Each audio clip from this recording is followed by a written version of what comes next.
Here's what I think you will get after watching this episode. Firstly, I think a basic understanding of when Altseason is going to start. You will understand the theory behind the Bitcoin dominance and the reasoning of strength through altcoins, in which you are able to make a fair guess about the upcoming weakness or strength for the altcoins, ultimately making you a better trader and investor. Everybody asks themselves, when are we finally going to see strength in the altcoin markets, and what would be the trigger after a Bitcoin halving? Well, the Bitcoin halving has been taking place and the markets are likely rotating, and there are some interesting key triggers to be looking at if you are interested into trading altcoins. And in this episode, we are going to discuss that.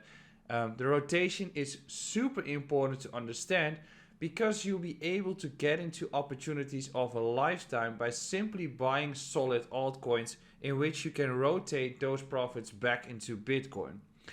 These opportunities and the rotation of your money are essential to generate a higher return of money, which means that you will be outperforming the current inflation level in every country, and therefore you will be able to keep your purchasing power. Only crypto can do this, and by trading altcoins, you'll be able to make a higher return in the markets and are actually outperforming Bitcoin. Before we dive into today's content, I want to share a new product with you. We have been working extensively on it, and it's the Trading One-on-One course. It is basically an advanced version of what I do on social media, but then with strict strategies on how to trade, how to actually play the altcoin markets, when to buy them, how to position yourself well, how I'm actually making money from the altcoins and selling them back into Bitcoin. All those things are into the Trading One-on-One course, and until Tuesday you will have a 20% discount on purchasing that actual course, which you can find in the description beneath. Also, I'd like to make an agreement with you. This is Finance Forward 4, in which we have been generating a lot of content already, but we continue to improve the content. And if you subscribe to this YouTube channel, I'll make sure that I'll continue to produce the best content out there to make you a better trader and investor, to make sure that you get towards the financial freedom and stability that you're looking for, in which we are doing that together with everyone. Let's get started with this short update. So, as I said, today is a shorter update because I wanted to focus on one specific topic, in which I want to address the importance of having BTC pairs or watching BTC pairs, and then I would like to discuss when you can actually see strengths or weaknesses when it comes to identifying opportunities of buying those altcoins. Because in the past few weeks, we have seen a pretty harsh correction on the altcoins. As a result, you can see that right now the sentiment is super bearish. And as a result, you can see that people are not interested into altcoins or expecting, for instance, Ethereum to go down even more than that they have been doing in the previous period. So that is not bad, but what we need to know is that when there is no interest into an actual asset, that is usually when the real interest needs to be made, which is when altcoins are correcting substantially. You need to be focused on them, because that's when they can provide an opportunity for you. And how do you do that? You do that by identifying the market dominance. In the past 1.5 weeks, we have witnessed, I think it was the capitulation on the altcoin market. So what we see here is a strict upwards trend of the Bitcoin dominance, and this upwards trend is longer than the previous ones, and it's longer than the one in 2016. So if you see the upwards trend that we are having here, it was from January 2018 and it peaked in September 2019, which is technically 1 year and approximately 9 months. If we're looking at the bull market since then, you can technically say that the bull market has lasted from September 2019 until somewhere in one of these regions, which I think is August 2022, which is 3 years. You also know that the bear market in the cycle before that was shorter than this one, and the bull market was longer. So in that aspect, if you're looking at it from this standpoint, you would say that if this bear market, and the question is whether it's from January 2022, I think for some altcoins, including Chainlink, the bear market has been going on for 2.5 to 3 years, which is longer than the previous correction and longer than the previous bear market, which means that if the bear markets are getting longer for these altcoins, that also means that the bull market is going to be longer than the previous one. So in my theory, I think that there is a higher chance of having a longer cycle instead of having a shorter cycle. So I think that it's either going to be the 4-year cycle or whatever we call it, a super cycle, anything in between.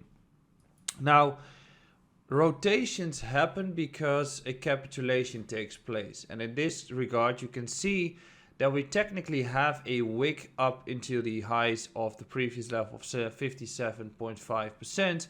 And that has technically also caused the markets to start puking, in the sense that the dominance peaked out massively, and since then a slight rotation starts to be happening. Of course, the key trigger for this is ETH against Bitcoin, which marked a new cycle low since on April 2024. And if we zoom out a little bit more, you can see all the cycles that we witnessed here. And this is a super interesting chart. And I'll tell you why. It launched here, and the actual low in 2015 was granted, was granted here in October 2015. From October 2015 until March 2016, it had a bull market for 6 months, all right? From March 2016 until December 2016, it had a bear market for 9 months. And this is starting to get important. From December 2016 until June 2017, which is 7 months, we had a bull market. And then the longer anticipation starts to take place. You could question whether this is a bull and a bear, but you could also argue that from this standpoint, in January 2017 until September 2019, we had 2 years and 2 months of bear market, which then also resulted into 2 years and 3 months of bull market afterwards. All right. So we had a bear market for 9, for a bull for 7, bear for 2 years and a few months, bull for 2 years and a few months. So if this is the peak and we are getting close towards the actual low, then because every cycle is getting longer, there is an arguably thesis that the next cycle is going to be longer too. So in this case, we've got a bear market from December 2021 until April 2024, which is 2.5 years. 2.5. And based on this thesis, that if this is going to be the low, you could say that from here we're going to peak somewhere in 2026, 2027. So that is saying that we're going to have a longer cycle. Additionally, for that, you could also say that based on the fact that every new cycle, the impact in the mass adoption is going to be bigger, the narratives are going to be bigger, that ultimately means that the significance of it is going to be larger, and you need more liquidity to make a move through which the cycles are going to be longer and longer and longer. Also, the newer the tech, the faster the narrative, the shorter the market. So in terms of Ethereum, the cycle becomes longer as the tech is relatively old, but the impact will also be large, and that's why it takes longer. But in between, you've got AI, you've got RWA, DePIN, probably DeFi. They all have their own narratives, and that's when you can really start making money if you execute it correctly when it comes to this. Now, the question of the video is, when will altcoin season start, or when will alt season start? Well, technically, if you look at it from a Bitcoin perspective, and probably a lot of Bitcoin maxis are going to be saying there won't be any alt season. Well, there's always an alt season. We just had Solana meme coin season. We had an AI run, and now we're pacing up for the next narrative. Now, When we're looking at this, you could argue that the narrative starts to happen close to the Bitcoin halving in the previous cycles and now at the Bitcoin halving, because after the Bitcoin halving and the ETF, what events are next for Bitcoin? Zero. So that means that money, the upside for Bitcoin is getting skewed. That is also in line with the thesis of having a longer cycle. You need to use a lot of liquidity to actually be getting Bitcoin higher than 100k. And I think in this cycle we go to 500k plus. But in order to get there, we probably are going to have a longer cycle, which means that the halving impact is going to be decreasing over time.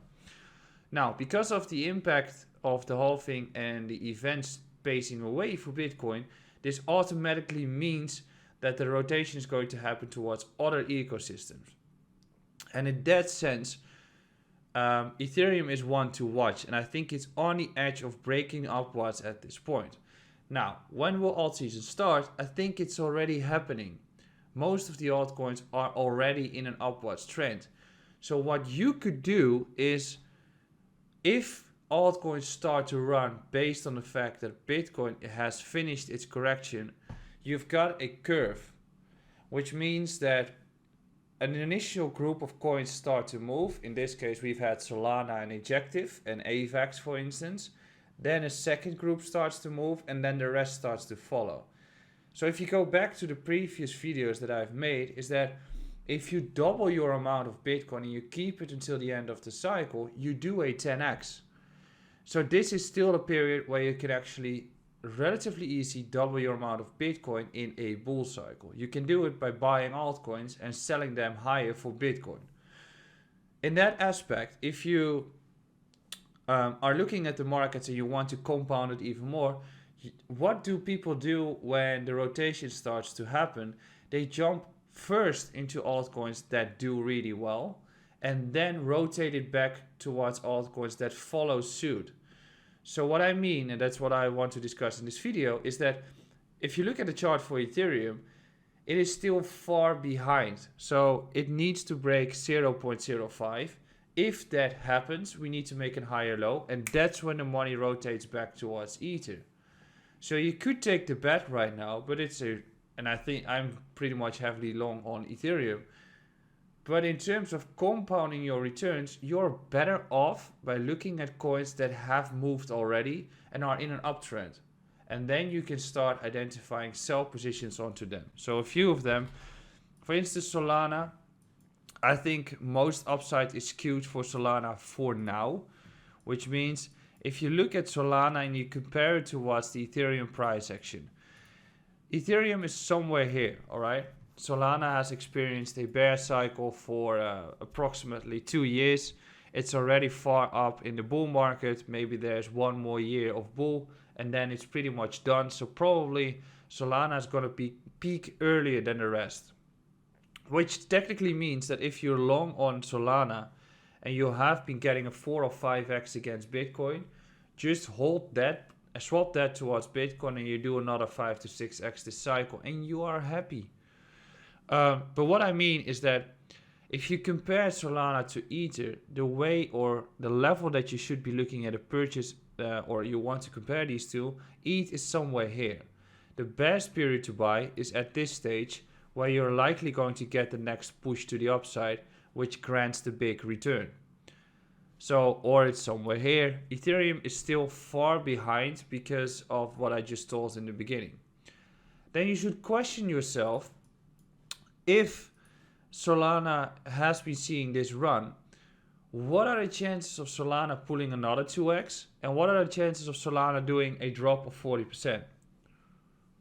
So that is a question you should ask yourself. And if you ask yourself this, then you should compare it towards another altcoin. For instance, if you're looking at something like Near, which technically shows a lot of strength and is ready to continue moving. And the reason why it's showing a lot of strength is it's making higher lows, higher highs.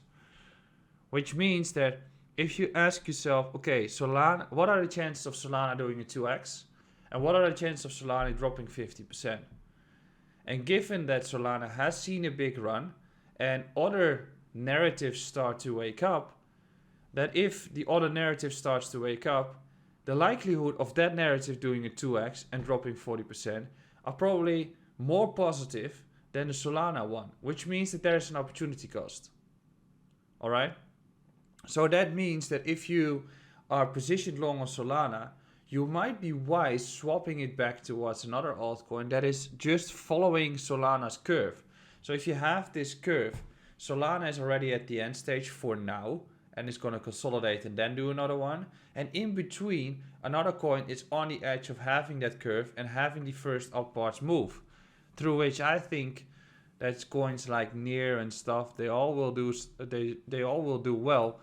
But if you want to actually compound your returns, the best thing you could do is being into a position that has not been moving at all, which in this case is a coin that is called, for instance, Near, that has not been making any returns yet, but is likely going to do it, because the TA shows that there is an upwards trend.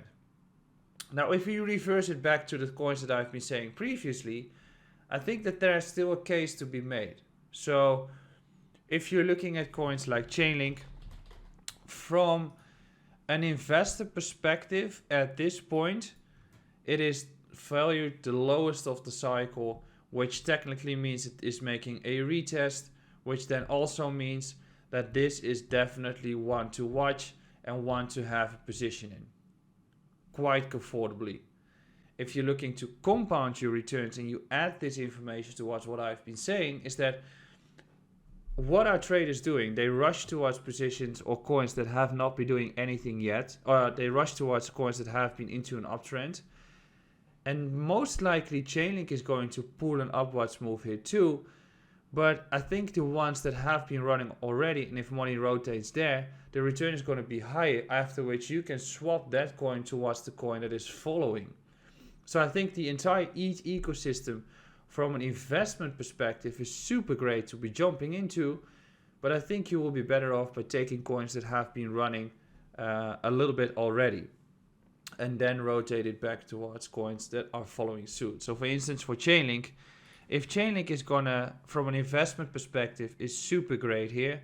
If Chainlink is gonna break through 2700 sets and consolidates here, that's the trigger where I want to have a heavy position, because then I'm sure it's gonna run towards these highs here in the upcoming year, perhaps upcoming few years. I think it's gonna take a lot of time. So if you trade altcoins, you need to watch the Bitcoin pairs, and you need to have an estimate based on the strength in that pair, because then you are able to make more Bitcoin. And the question of this video is, when will altcoin season start? The answer is, it started already. If you're looking at a few altcoins, if you're looking at Theta, for instance, it is waking up already. It is up already. Near is up already. All right? There are more coins that are on edge to start waking up. New coins are always doing better than old coins. Psi has dropped 70%. It's currently in an area of interest. And I think newer coins will do better. Older coins that are important for the ecosystem will do the same. But I think that if there are some coins that show strength at this point, those are the ones you need to follow in, then rotate it back towards the older coins. And that is also one of the topics that I'll be discussing in the upcoming videos. But I hope you have enjoyed this small video regarding Bitcoin valuations and when altcoin season is going to start. And next week we dive into this topic even more. I hope you have been enjoying this video and it has been providing content for you on your journey towards a financially stable future and freedom. If you did enjoy the video, can I ask you a favor and comment beneath on the actual content and your thoughts on new topics that you would like to discuss in a video. All your feedback is very helpful by building and continuing the level of content which we aim to provide. Thank you, and I'll see you on next week's episode, in which we're going to discuss everything around crypto, Bitcoin, altcoins, all for your financial future.